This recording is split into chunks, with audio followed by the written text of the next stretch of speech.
The Assembly will hear a statement by His Excellency the Right Honourable David Cameron, Prime Minister of the United Kingdom of Great Britain and Northern Ireland. I request protocol to escort His Excellency.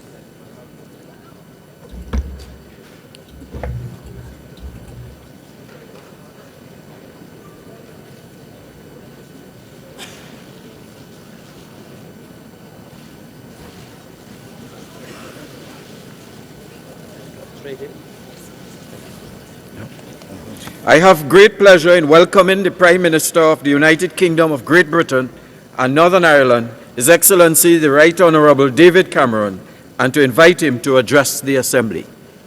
Thank you, Mr. President, Your Excellencies, distinguished delegates, ladies and gentlemen.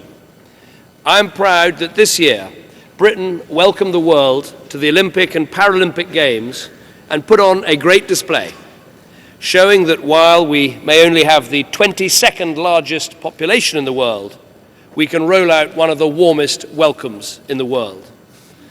And I'm honoured too that in this coming year I've been asked to co-chair the high-level panel to build on one of the United Nations' greatest achievements with the Millennium Development Goals. Britain takes this work very seriously, and I'm convinced that we need to focus more than ever on the building blocks that take countries and people from poverty to prosperity. By these building blocks, I mean the absence of conflict and corruption, the presence of property rights and the rule of law. We should never forget that for many in the world, the closest relative of poverty is injustice. Development has never been just about aid or money, but I am proud that Britain is a country that keeps its promises to the poorest in our world. Mr. President, a year ago I stood here and argued that the Arab Spring represented an unprecedented opportunity to advance peace, prosperity and security. 1 year on, some believe that the Arab Spring is in danger of becoming an Arab winter. They point to the riots on the streets, to Syria's descent into a bloody civil war, the frustration at the lack of economic progress, and the emergence of newly elected Islamist-led governments across the region. But I believe these people are in danger of drawing the wrong conclusion. Today is not the time to turn back, but to keep the faith and redouble our support for open societies and for people's demands for a job and a voice. Yes, the path is challenging, but democracy is not and never has been about simply holding an election. It is not one person, one vote, once. Democracy is about establishing the building blocks of true democracy, the independence of the judiciary and the rule of law, with the majority prepared to defend the rights of the minority, the freedom of the media, a proper place for the army in society, and the development of effective state institutions, political parties, and wider civil society. Now, I'm not naive in believing that democracy alone has some magical healing power. I'm a liberal conservative, not a neoconservative. I respect the different histories and traditions that each country has. I welcome steps taken in countries where reform is happening with the consent of the people. I know that every country takes its own path and that progress will sometimes be slow. Some countries have achieved stability and success based on tradition and consent. Others have endured decades in which the institutions of civil society were deliberately destroyed, political parties banned, free media abolished, the rule of law twisted for the benefit of the few. And we cannot expect the damage of decades to be put right in a matter of months. But the drive for opportunity, for justice, for the rule of law, and the hunger for a job and a voice are not responsible for the problems in the region. In fact, quite the opposite. The building blocks of democracy, fair economies and open societies are part of the solution, not part of the problem. And we in the United Nations must step up our efforts to support the people of these countries as they build their own democratic future. Let me take the arguments in turn. First of all, there are those who say there's been too little progress, that the Arab Spring has produced few tangible improvements in people's lives. This isn't right. Look at Libya since the fall of Gaddafi. We've seen elections to create a new Congress, and now plans to integrate armed groups into the national police and army. None of this is to ignore the huge and sobering challenges that remain. The murder of Ambassador Chris Stevens was a despicable act of terrorism. But the right response is to finish the work that Chris Stevens gave his life to. And that is what the vast majority of Libyans want too. We saw that so inspiringly in Benghazi last weekend, as they took to the streets in their thousands, refusing to allow extremists to hijack their chance for democracy. The Arab Spring has also brought progress in Egypt, where the democratically elected president has asserted civilian control over the military, in Yemen and Tunisia, where elections have brought new governments to power, and in Morocco, where there's a new constitution and a prime minister appointed on the basis of a popular vote for the first time. And even further afield, Somalia has also taken the first vital step forward by electing a new president. So there has been progress, and none of it would have come about without people standing up last year and demanding change, or without this United Nations having the courage to respond to those cries. Now, second, there is the argument that the removal of dictators has somehow started to unleash a new wave of violence, extremism, and instability. Some argue that in a volatile region, only an authoritarian strongman can maintain stability and security. Or even some argue that recent events prove that democracy in the Middle East brings terrorism, not security, and sectarian conflict, not peace. Again, I believe we should reject this argument. I have no illusions about the danger that political transition can be exploited by violent extremists. I understand the importance of protecting people and defending national security, and Britain is determined to work with our allies to do this. But democracy and open societies are not the problem. The fact is that for decades, too many were prepared to tolerate dictators like Gaddafi and Assad on the basis that they would keep their people safe at home and promote stability in the region and the wider world. But in fact, neither of these things was true. Not only were these dictators repressing their people, ruling by control, not by consent, plundering the national wealth and denying people their basic rights and freedoms, they were funding terrorism overseas as well. Brutal dictatorships made the region more dangerous, not less. More dangerous because these regimes dealt with frustration at home by whipping up anger against their neighbors, against the West, against Israel. And more dangerous too, because people denied a job and a voice were given no alternative but a dead-end choice between dictatorship or extremism.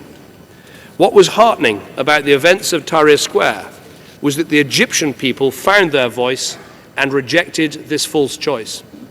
They withheld their consent from a government that had lost all legitimacy, and they chose instead the road to a more open and fair society. This road is not easy, but it is the right one, and I believe it will make countries safer in the end. Now next, there are those who say that whatever may have been achieved elsewhere, in Syria, the Arab Spring has unleashed a vortex of sectarian violence and hatred with the potential to destroy the region. Now, Syria does present some profound challenges, but those who look at Syria today and blame the Arab Spring have got it the wrong way round. You cannot blame the people for the behavior of a brutal dictator. The responsibility lies with the brutal dictator himself. Assad is today inflaming Syria's sectarian tensions, just as his father did as far back as the slaughter in Hama 30 years ago. And not only in Syria, Assad has colluded with those in Iran who are set on dragging the region to a wider conflict. The only way out of Syria's nightmare is to move forward towards political transition and not to give up the cause of freedom. The future for Syria is a future without Assad. It has to be based on mutual consent, as was clearly agreed in Geneva in June. But if anyone was in any doubt about the horrors that Assad has inflicted on his people, just look at the evidence published this week by Save the Children. Schools used as torture centers, Children used for target practice. A 16-year-old Syrian called Wael, who was detained in a police station in Deraa, said this: "I have seen children slaughtered. No, I do not think I will ever be okay again. If there was," this child said, "even 1% of humanity in the world, this would not happen." The blood of these young children is a terrible stain on this United Nations, and in particular it is a stain on those who have failed to stand up to these atrocities and in some cases aided and abetted Assad's regime of terror. If the United Nations Charter is to have any value in the 21st century, we must now join together to support a rapid political transition. And at the same time, no one of conscience can turn a deaf ear to the voices of suffering. Security Council members have a particular responsibility to support the UN appeal for Syria.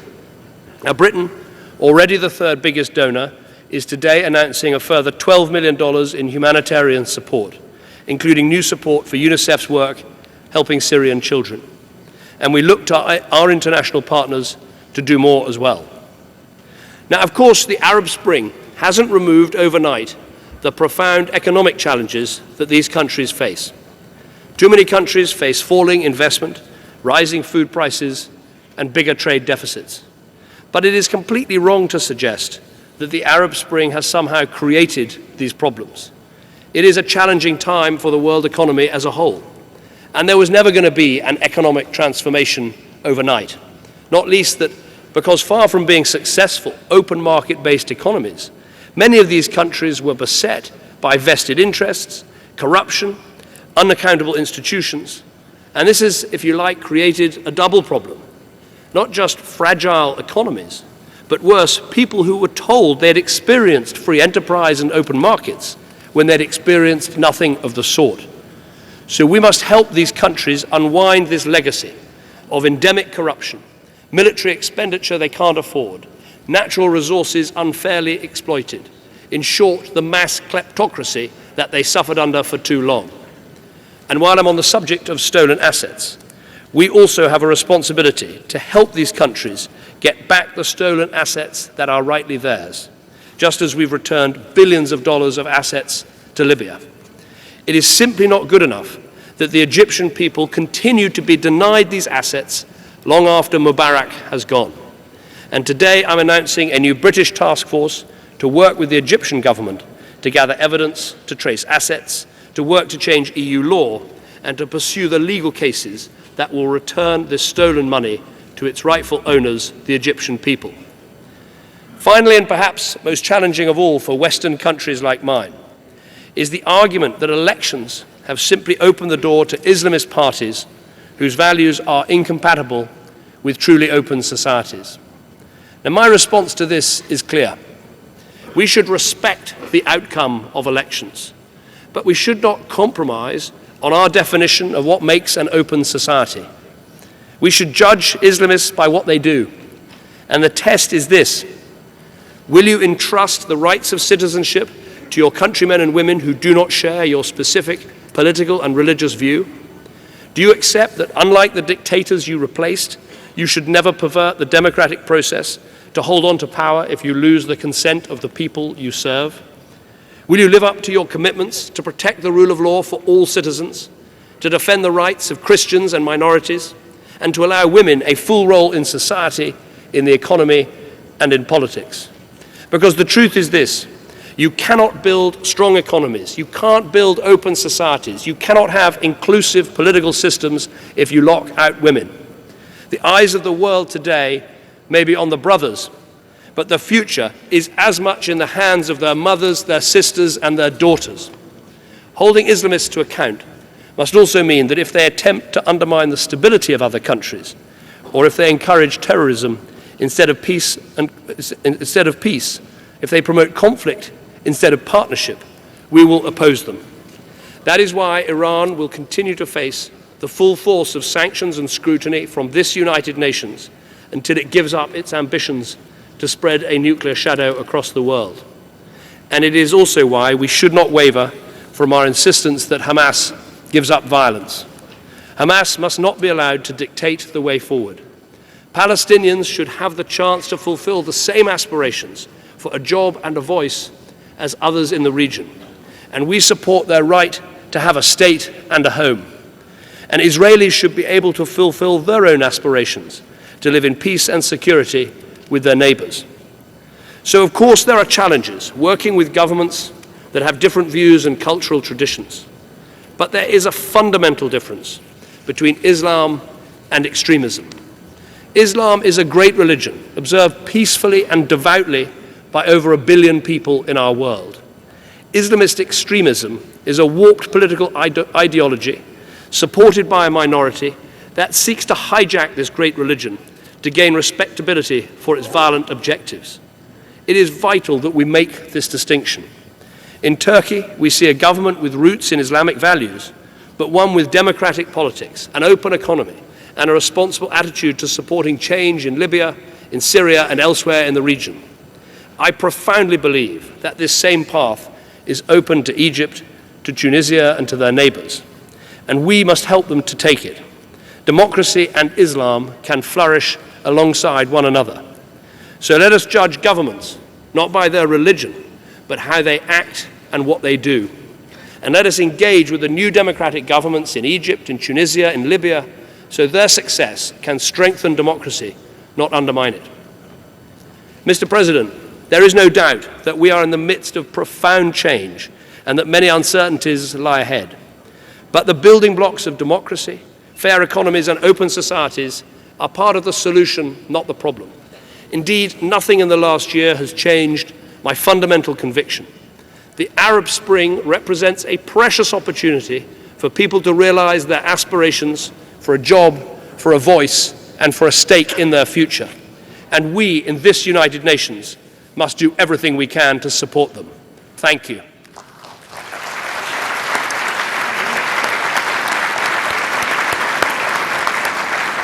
On behalf of the General Assembly, I wish to thank the Prime Minister of the United Kingdom of Great Britain and Northern Ireland for the statement just made, and I request protocol to escort His Excellency.